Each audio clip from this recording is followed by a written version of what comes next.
సభా సరస్వతికి నమస్కారం. నా పేరు లక్ష్మీ పద్మజ దుగ్గరాజు, హైదరాబాద్. ఈనాటి దృశ్య కవిత గానలహరి కార్యక్రమానికి అందరికీ స్వాగతం, సుస్వాగతం. నేటి కవిత సమూహంలో ప్రతిరోజు వినూత్నమైన అంశాలనిస్తూ కవిమిత్రులు అద్భుతమైన కవితలు రాసేలా ప్రోత్సహిస్తున్న గురువర్యులు శ్రీ దాస్యం సేనాధిపతి గారికి హృదయపూర్వక నమస్కారాలు.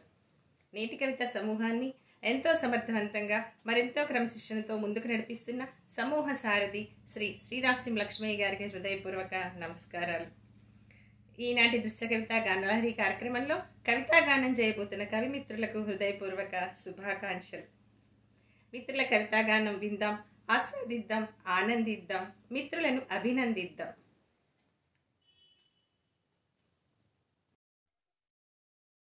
అందరికీ నమస్కారములండి. నా పేరు కాసర్ లక్ష్మీ సరోజారెడ్డి, జంగారెడ్డిగూడెం. స్వేచ్ఛా కవితకు నేను ఇచ్చినటువంటి శీర్షిక కవించే కవిత్వం. విషాదాలు చురకత్తులై గుండెను కర్కశంగా కోస్తుంటే, చిప్పిల్లిన రక్తం కన్నీటి బిందువులై నయనాల వాకిళ్లలో దిక్కులేక జాలి జాలిగా చూస్తూ నిర్వీర్యమై జారిపోతూ ఉంటే, చలించిన మనసు కలమై కన్నీటి కావ్యాన్ని రచిస్తుంది. పున్నమిరేయి వెలుగుల చొక్కా తొడుక్కొని చందమామ అంబరాన ఊరేగుతూ, చెట్టును పుట్టను ప్రతి ప్రాణిని పలకరిస్తూ పులకరింపజేస్తూ ఏదో మత్తుమందు జల్లుతుంటే, మది వేణువై వెన్నెల కావ్యానికి ప్రాణం పోస్తుంది. అరాచకపు కారు మబ్బులు కమ్ముకున్న వేళ, కన్ను మిన్ను కానని అంధకారంలో అన్యాయం ఉచ్చు బిగిస్తున్నప్పుడు, తెగించిన మనసు నిప్పురవల ఎగిసిపడి విప్లవ కావ్యాన్ని రాస్తుంది. ఎదలో ప్రతీకార జ్వాలలు రేపుతుంది. మార్పు కోసం తూర్పు వైపు ఆశగా చూస్తుంది. అందరికీ ధన్యవాదములండి. సాహితీ మిత్రులందరికీ నమస్కారం. నా పేరు నగనూరు రాజన్న, కరీంనగర్. ఈ వారం దృశ్య కవిత గానలహరి కోసం 7-10-25 రోజున ఇచ్చిన స్వేచ్ఛా కవిత. నా శీర్షిక అందరి క్షేమం కోరే ఆహారం. సాత్వికమైన ఆహారం సర్వజీవుల ఆమోదం. హింస లేకుండా ఎగురమైనది, అహింసకు ఆధారభూతం. మనం తినే ఆహారమే మన ఆలోచన విధానానికి మూలం. పొరుగు క్షేమం పొందు లాభంలా సాటి మనిషిని సన్నుతిస్తూ అందరి క్షేమం కోరే ఆహారం. ఒకటా రెండా 1,00,000 రకాలు సంతలో అందుబాటున్న కూరగాయలు మార్చి తింటూ మధురమైన అనుభూతిని ఆస్వాదించవచ్చు. రసాయనాలు తగ్గించుకుంటే రసరమ్యమే కూరగాయల రుచి. పశువుల పెంటతో పండిస్తే ప్రశస్తమే, ఇక తిరుగులేదు. పేరు గొప్ప ఊరు దిబ్బల, పేరుకే రైతన్న రాజు నానుడి. కానీ రైతుకు దక్కదు లెక్కల రొక్కం, నిండని బొక్కసం. తప్పని తిప్పలే బక్కోని రెక్కల కష్టం. ప్రభుత్వం ప్రజలు నైతికంగా మద్దతిస్తేనే రారాజులా తలెత్తుకోగలడు. ఆత్మహత్యలు తగ్గి న్యూస్లు వ్యాసాలు అచ్చు కాని రోజు, అందమైన రోజున మనందరం ఎదురు చూద్దాం. ధన్యవాదాలు. కొమురవెల్లి అంజయ్య, సిద్దిపేట. శీర్షిక వెన్నెల పిట్ట. మేనమామ చంద్రుడు ఉత్తగా రాడు. వెన్నెల పిట్టల బహుమతి చేసంచిలో వేసుకొని అందరినీ చంటి పిల్లలుగా భావిస్తూ ఆకర్షిస్తూ రాక, సూర్యకాంతిని మింగి దాచుకోక అవని సోదరికి అందిస్తాడు కానుకలుగా. వెన్నెల పిట్టతో విహరించినంత కాలం ముద్దుగా మురిపాలను ఆస్వాదించడం, దాని ఒడిలో ఆనందంగా ఆడుకోవడం, ఆలోచనలను అమృతం తాగే వైపు పురిగొల్పడం. పల్లె బువ్వ తింటూ జీవించినంత కాలం వెన్నెల పిట్ట వాకిట్లో పెరట్లో ఆడుకునేది స్వేచ్ఛగా. అరుగుమీది ముచ్చట్లకు రాత్రి సోయి తగ్గేది. ఎండాకాలం రాత్రులు నులకమంచాలు ఆరుబయటే. వెన్నెల ఎన్ని కబుర్లను పంచేది, ఎందరి బతుకుల తీపి చేదులను పరిచయం చేసేది. పల్లె ప్రశాంతత నుంచి దూరమయ్యాక యాంత్రీకరణ చెరుకు గానుగలో మారుతున్నాం పిప్పిగా. నగరీకరణ వాసనలో ఉరుకులు పరుగులు. కరువైంది తీర్పాటగా మనసులు పంచుకోవడం. కరువైంది తీర్పాటంగా మనసులు పంచుకోవడం. వెన్నెల పిట్ట ఎంత పిలిచినా దులుపుకొని వెళ్ళిపోవడమే. వెన్నెల మధురిమలు పాతకాలపు సినిమాలలో, ఆధునికత ఊబిలో కూరుకుపోయాక ధూమ్ధాం సంగీతాల మధ్య అవి కరువయ్యాయి. ప్రపంచీకరణ, సాంకేతీకరణ పరిణామ క్రమంలో సెల్ ఫోన్ చేతికి తలకు లంకెలా మారింది. వెన్నెల వెలుగుల ఆస్వాదన కోల్పోయిన శరీరం ప్రకృతికి దూరంగా పరుగులు పెడుతోంది. వెన్నెలను వదిలేసి డిమ్ లైట్ల ఆకర్షణలో వెన్నెల మనసులు కోల్పోతున్న వేళ మనుషుల దారిపై మరకలు పడుతున్నాయేమో. కుమరవెల్లి అంజయ్య, సిద్దిపేట.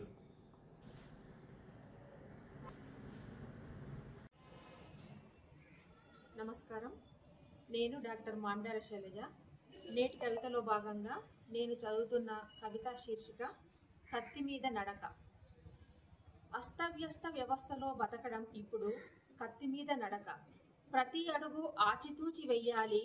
తప్పు మాట, తప్పుడు నిర్ణయం జీవితాన్ని వ్యధాభరితంగా చేస్తాయి. నిజం చెప్పడం ప్రమాదంగా మారింది. అబద్ధం చెప్పడం అలవాటుగా అయింది. ధర్మం దుర్మార్గం మాటున తలదాచుకుంది. అధర్మం ముందుకు వచ్చి గెలుస్తోంది. న్యాయం కాగితాలకే పరిమితమైంది. బలమే తీర్పునిచ్చే శక్తిగా నిలిచింది. పేద మనిషి ఆక్రందన గాలిలో కలుస్తోంది. ధనవంతుని అబద్ధమే శాసనమవుతోంది. విద్య ఉన్నా విలువలు లేవు. పదవులు ఉన్నా పనిచేసే వాళ్ళు లేరు. కరుణ, దయ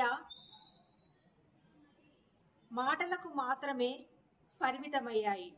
ప్రాణపు విలువ కంటే ధనం ప్రాధాన్యత పెరిగింది. మహిళ భయంతో నడుస్తోంది. బాలిక అడుగులు కంపిస్తూ ముందుకు వెళ్తాయి. కత్తి మీద సాములాంటి సమాజంలో ప్రతి కదలికలో భయం కనిపిస్తోంది. కానీ ఆశ చనిపోలేదు. ఏదో మూలలో వెలుగుతోంది. ఎవరైనా ధైర్యంగా ముందడుగు వేస్తే ఆ కత్తి మీద కూడా పువ్వులు విరబూసి మళ్ళీ మనిషితనం మేల్కొంటుంది. ధన్యవాదములు. Thank you. అందరికీ నమస్కారం. నా పేరు ఆకుమర్ల కృష్ణదాస్, నంద్యాల. నా స్వేచ్ఛా కవితలో నా కవితా శీర్షిక ఎక్కడున్నావు? చూడచక్కని చుక్కల తోటలో జాడ కోసం జల్లెడ పట్టి వెతికాను. జలకన్యలతో జలకమాడుతున్నావేమోనని 7 సముద్రాలన్నీ ఏతమేసి తోడినా కనికరం లేకుండా కానరాకున్నావు. అప్సరస్సులతో కలిసి ఆనందనర్తం చేస్తున్నావేమోనని మేఘాల గుర్రమెక్కి ఆకాశానికి ఆవలి వైపు తొంగి తొంగి చూశాను, కానరాలేదు. పచ్చనాకుల పట్టుచీర కట్టిన ప్రకృతి కన్యకను కూడా గుచ్చి అడిగాను. అలిగి వెళ్ళిన నా ఇష్టసఖిని చూశావా అని. సమీరంతో ఊసులాడుతూ చూడలేదంది. అల్లంత దూరంలో ముత్యాల రాసులన్నీ ఆరావలి గిరుల్లా అగిపిస్తున్నాయి. నీ నవ్వుల జల్లులన్నీ ముత్యాలుగా మారాయా? ముగ్ధ మనోహరంగా మురిపిస్తున్నాయి. భూమండలాన్ని చాపగా చుట్టి చూస్తా. పాతాల లోకంలో పారిజాత వనంలో బుంగమూతి తిప్పుకుంటూ నాలో సంలీనానికి నిరీక్షిస్తున్నావో, ఈ ఒంటరి పక్షికి పరీక్ష పెడుతున్నావో ఇప్పుడే కనుక్కుంటా. ధన్యవాదాలు. అందరికీ నమస్కారములు. నా పేరు డాక్టర్ ఎడవెల్లి తిరుమల రెడ్డి, కరీంనగర్ జిల్లా. ఈరోజు దృశ్య కవిత గానలహరి వేదికపై ఉత్తమంగా ఎన్నుకోబడిన నా కవితను వినిపిస్తున్నాను. నా శీర్షిక పేరు దేవుడు ఎవరు, మనిషి ఎవరు. కార్యనిర్వహణ శ్రీమతి లక్ష్మీ పద్మజ దుగ్గరాజు గారు. దేవుడు ఎవరు? ఆకాశంలో ఉన్న ఒక రూపమా? అంతరంగంలో దాగున్న ఒక స్ఫూర్తి స్వరమా? మనిషి ఎవరు?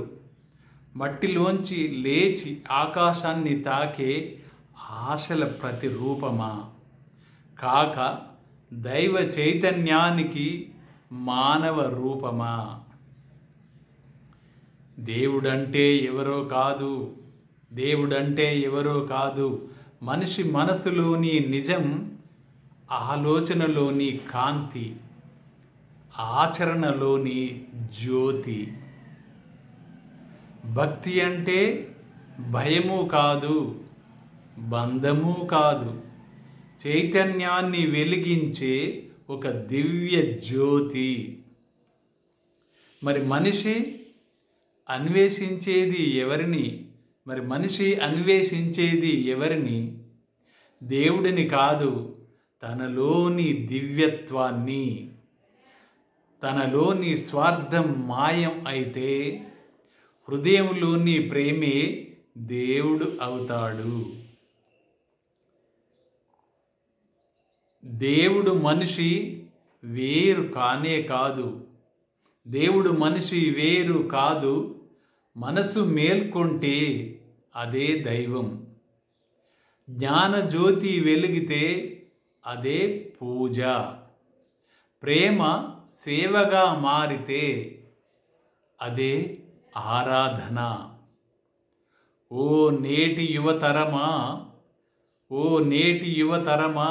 దేవుడిని వెతకకు, ఎప్పుడు నీలో దైవాన్ని మేలుకొలిపి లోన బయటగా ఒకటిగా జీవించు. చేసే పనిలో సత్యసంధత పాటిస్తే ప్రతి హృదయం కాదా దేవాలయం. దేవుడు మనిషికి వెలుగు, మనిషి దేవుడికి ప్రతిబింబం. దేవుడు మనిషికి వెలుగు, మనిషి దేవుడికి ప్రతిబింబం.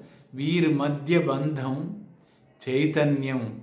దాన్ని మెలుకొల్పిన బతుకే ధన్యం. అందరికీ ధన్యవాదములు.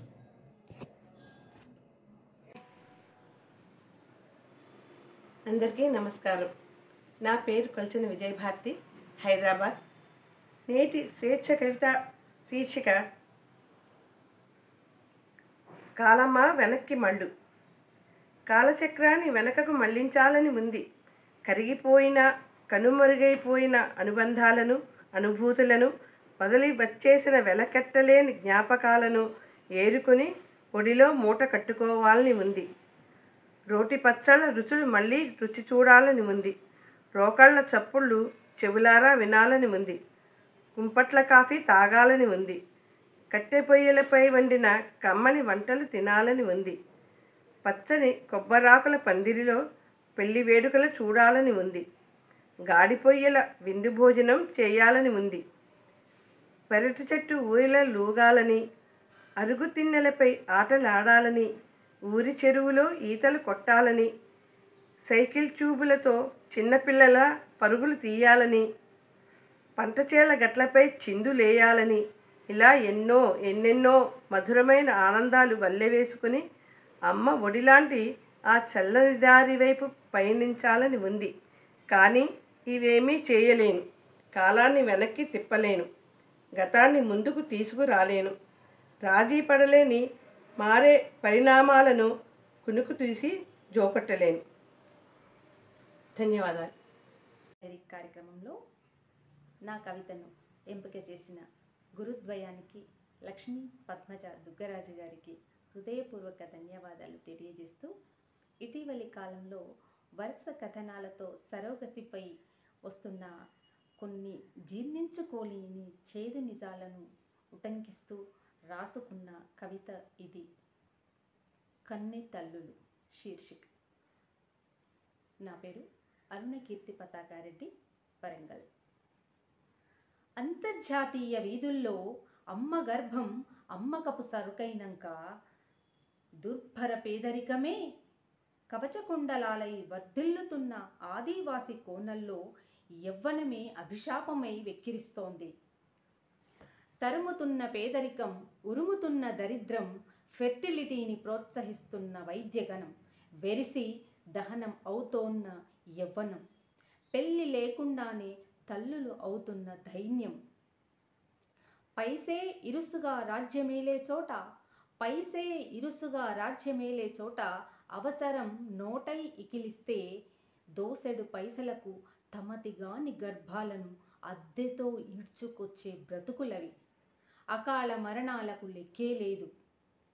ఆరోగ్యంతో అవతరిస్తే విదేశాలకు ఎగుమతి, అనారోగ్యం హత్తుకుంటే మరో కొత్త అనాథ, ఆర్తనాదాల వర్ధమానాలతో ఆ కోనలు పిక్కటిల్లుతున్నాయి దయచలిసి చేతుల కోసం. ఈ సరోగసి ఎవరింట్లో పున్నములు పూయిస్తుందో, ఇందరిని అమావాస్యల పాలు చేస్తుంది. ఈ కన్నె తల్లుల దీనగాథలకు పరిష్కారం ఎన్నడో ఆ రోజు వస్తుందా? ప్రశ్నార్థకమేనా ఈ సమస్య? ధన్యవాదం. అందరికీ నమస్కారం. నా పేరు జయసుధా కోసూరి. ఈ వారం స్వేచ్ఛా కవితలో విజేత అయిన నా కవితా శీర్షిక మతం గోడల వెనుక మనిషి.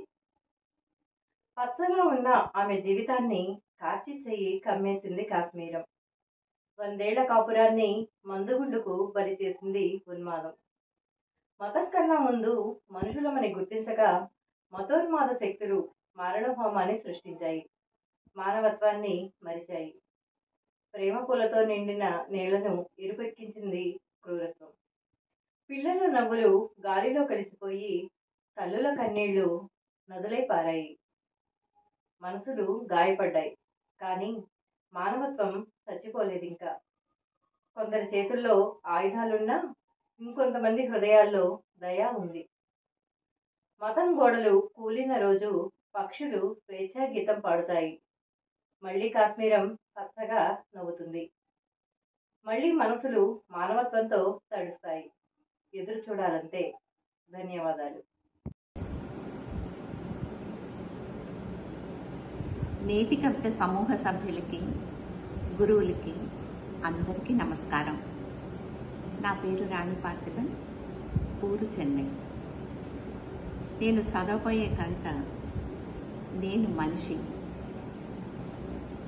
అమావాస్య నిశి, చిమ్మ చీకటి, కానీ నేను భయపడలేదు. అమావాస్య అయితేనే రేపు వస్తాడుగా నెలబాలుడు, పౌర్ణమి నాటికి అవుతాడుగా వెన్నెలరేడు. సముద్రం ఘోష, ఎగిరిపడే కెరటాలు, నేను మాత్రం నిలుచున్నా మౌనమైన అలల. మన జీవితానికి ఉన్నాయి ఆటుపోట్లు. కెరటమేం చేస్తుంది వెనకకు మరలక?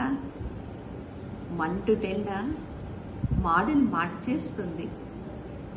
ఉన్నాయిగా చెట్లు నీడనిచ్చేందుకు, ఉందిగా మనకొక గూడు. ఇది ప్రకృతి ఆట. దేనికి నేను బెదరను, కూలబడను.